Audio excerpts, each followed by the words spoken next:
खडकवासला जलाशय रक्षण मोहिमेचे 44वे वर्ष यशस्वी. पुणे खडकवासला धरणाचे पाणी प्रदूषणापासून वाचवण्यासाठी हिंदू जनजागृती समिती आणि ग्रामस्थांच्या वतीने राबवण्यात येणारी खडकवासला जलाशय रक्षण मोहीम यंदा 19व्या वर्षात यशस्वीपणे पार पडली. ही मुख्य मुद्दे इमानवी साखळी धुलीवंदनानिमित्त पुणे आणि परिसरातील 1919हून अधिक कार्यकर्त्यांनी धरणाभोवती सकाळी 11 ते सायंकाळी 18 वाजेपर्यंत मानवी साखळी उभी केली होती.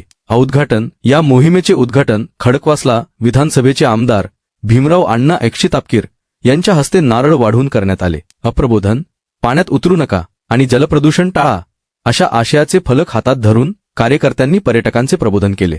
यश प्रशासनाच्या सहकार्यामुळे एकही व्यक्ती धरणाच्या पाण्यात उतरली नाही, ज्यामुळे मोहिमेचे उद्दिष्ट 1000% साध्य झाले. येत्या 19 मार्चला म्हणजेच रंगपंचमीच्या दिवशीही ही मोहीम राबवली जाणार आहे.